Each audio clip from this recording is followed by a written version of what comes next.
ಪಾಕಿಸ್ತಾನದ ದಾಳಿಯಿಂದಾಗಿ ಜಮ್ಮು ಮತ್ತು ಕಾಶ್ಮೀರದಲ್ಲಿ ಭಾರೀ ಹಾನಿಯುಂಟಾಗಿದೆ. ಮನೆಗಳು, ಕಾಂಪೌಂಡ್ಗಳಿಗೆ ಅಪಾರ ಹಾನಿಯಾಗಿದೆ. ಡ್ರೋನ್ ದಾಳಿಯಿಂದಾಗಿ ನೀರಿನ ಸಿಂಟೆಕ್ಸ್ಗಳಿಗೆ ಹಾನಿಯುಂಟಾಗಿದೆ. ಪಾಕಿಸ್ತಾನಕ್ಕೆ ತಕ್ಕ ಉತ್ತರವನ್ನ ಭಾರತ ಸೇನೆ ಕೊಟ್ಟಿದೆ. ಬಟ್ ಹಾಗಿದ್ರೂ ಈ ರೀತಿ ದಾಳಿಯಾದಂಥ ಸಂದರ್ಭದಲ್ಲಿ ಒಂದಷ್ಟು ಪ್ರದೇಶಗಳಲ್ಲಿರುವಂಥ ವಸ್ತುಗಳಿಗೆ ಹಾನಿಯಾಗಿದೆ. ಡ್ರೋನ್ ದಾಳಿಯಿಂದಾಗಿ ನೀರಿನ ಸಿಂಟೆಕ್ಸ್ಗಳು ಹೋಲ್ ಬಿದ್ದಿವೆ.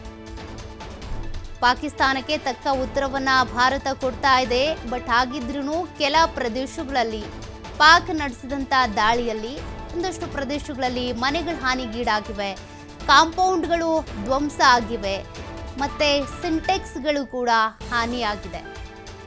ಸಿಂಟೆಕ್ಸ್ಗಳಲ್ಲಿ ನೀರಿದ್ರೆ ನೋಡಿ, ಆ ದೃಶ್ಯವನ್ನು ಗಮನಿಸ್ತಾ ಇದ್ದೀರಾ. ಸಿಂಟೆಕ್ಸ್ ಹೋಲ್ ಆಗಿರೋದು, ಕಾಂಪೌಂಡ್ಗಳು ಧ್ವಂಸ ಆಗಿರೋದು, ಅದೇ ರೀತಿಯಾಗಿ ಮನೆಗಳು ಕುಸಿದು ಬಿದ್ದಿರುವಂಥ ದೃಶ್ಯಗಳನ್ನು ನೀವು ಗಮನಿಸಬಹುದು. ಪಾಕಿಸ್ತಾನ ಮಾಡಿರುವಂಥ ದಾಳಿ, ಪಾಕಿಸ್ತಾನಕ್ಕೆ ಪ್ರತ್ಯುತ್ತರ ಕೊಟ್ಟಿದೆ ಭಾರತ, ಅದು ಬೇರೆ.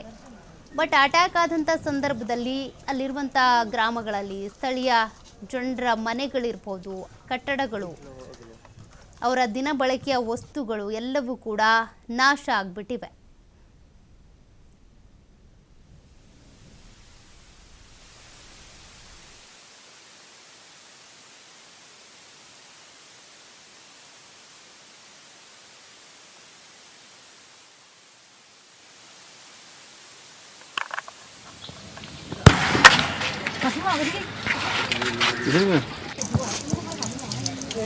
करने लगूं लाइन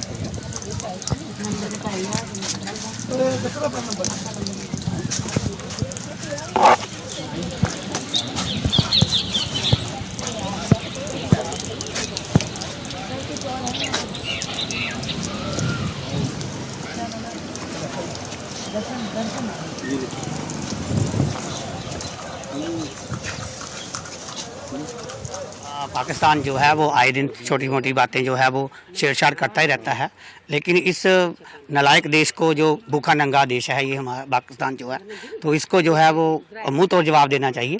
और हम अपनी आर्मी के साथ बिल्कुल कंधे से कंधा मिला के खड़े हैं। हाँ बिल्कुल, बहुत अच्छा इनको जवाब दिया गया है और ऐसा ही हमेशा जो है वो हमारी आर्मी जो है वो देती रहेगी इनको जवाब। तो पाकिस्तान जो है वो आए दिन छोटी मोटी बातें जो है वो छेड़छाड़ करता ही रहता है, लेकिन इस नालायक देश को, जो भूखा नंगा देश है ये हमारा पाकिस्तान जो है, तो इसको जो है वो मुंह तोड़ जवाब देना चाहिए।